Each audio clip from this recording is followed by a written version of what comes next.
In Westworld Season 2, Episode 6, Maeve stands surrounded by corpses. These are the hosts who charged her last episode. She's apparently killed them with her voice power and her swords.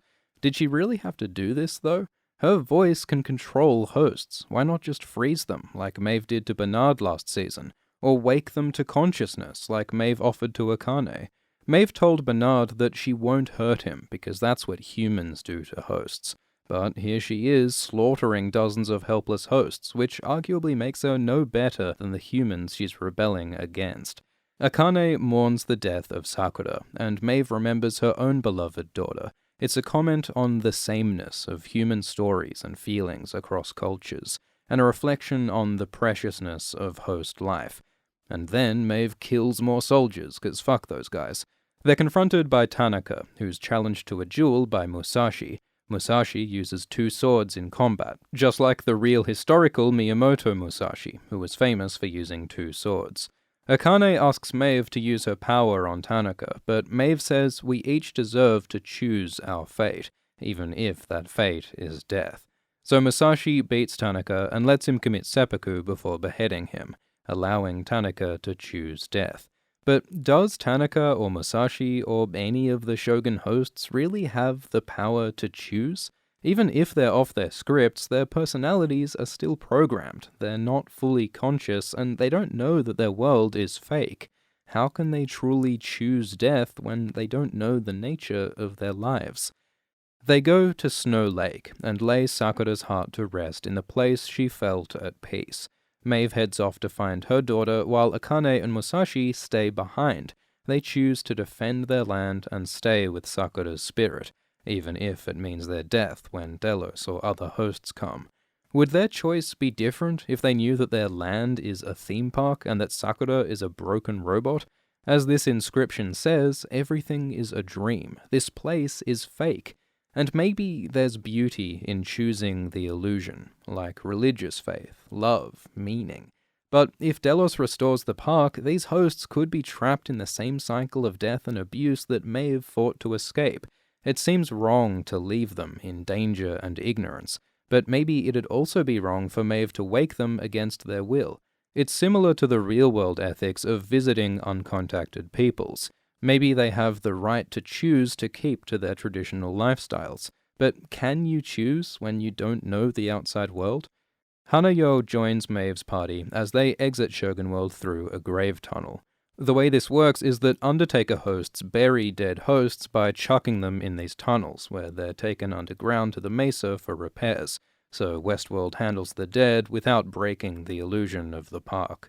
Maeve finally reunites with her daughter. They had lived here at this homestead until about a year ago, when William killed them both. Maeve broke down and was reprogrammed as the Mariposa Madam.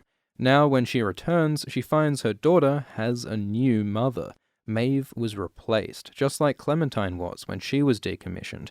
And this is how Westworld works. For all we know, this daughter had a dozen mothers besides Maeve. So how can Maeve claim her? At the start of the season, Bernard said that something's real when it's irreplaceable. Maeve has been replaced, so is her relationship with her daughter real? Just when things get philosophical, Ghost Nation turns up and chases Maeve and her daughter. This has happened before. Maeve remembers being chased and scalped back in Season 1. But this time, Akecheta tells Maeve to come with him, that they are meant for the same path. Maeve replies that his path leads to hell. Last season, Maeve learned that the Ghost Nation religion involves shades, figures of Westworld texts.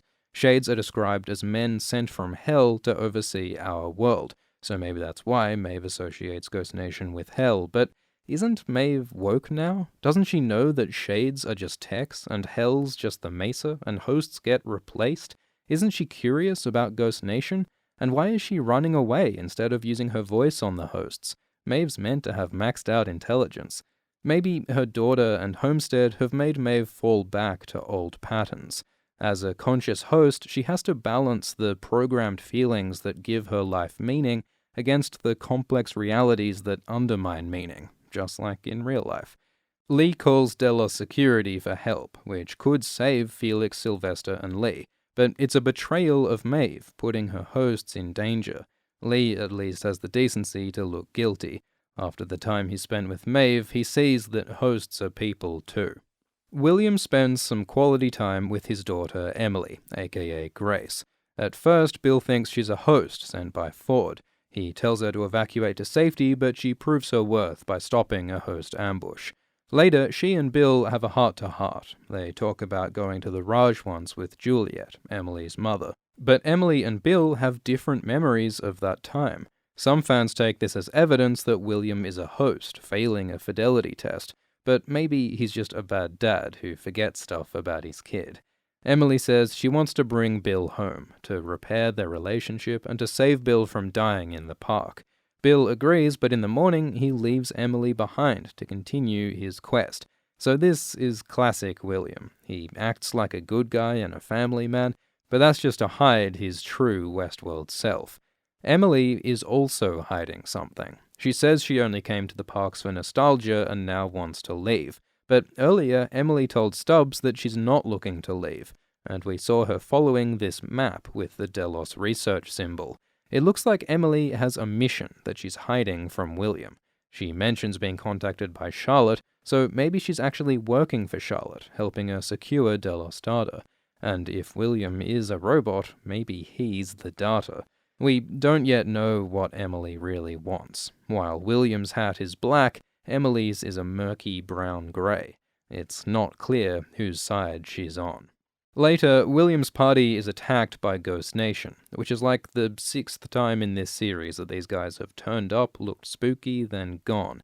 They've captured some humans and killed some hosts. They're connected to Shades and to the maze, so maybe they're awake, but we still don't know what Ghost Nation wants. Stubbs returns to the Mesa Hub, having escaped from Ghost Nation. He meets Charlotte, who has captured Peter Abernathy, because he has secret data in his head that the Delos Company wants. Charlotte has Peter physically nailed to a chair, because Westworld never misses an opportunity for some Jesus imagery.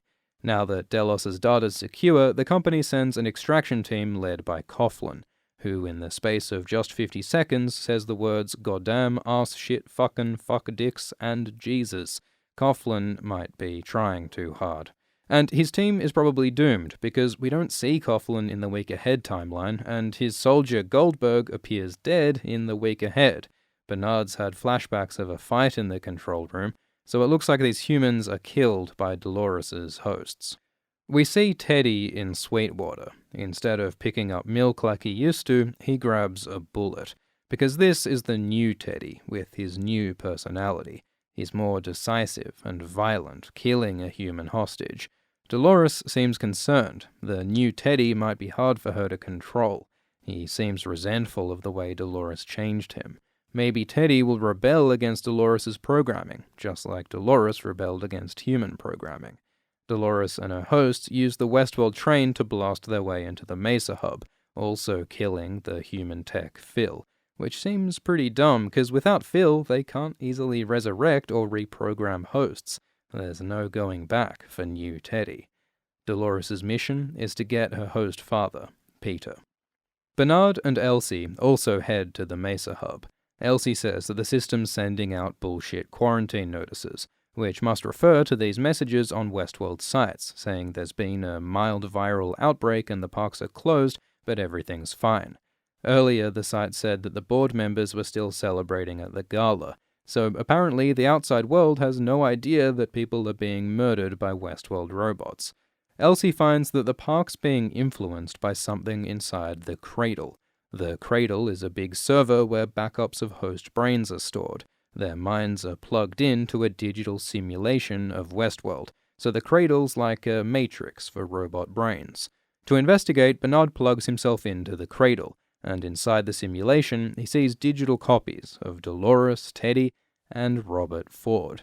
It turns out that the brain Bernard made a copy of earlier was Ford's, and now he lives on in the Cradle, a ghost in the machine, influencing Westworld.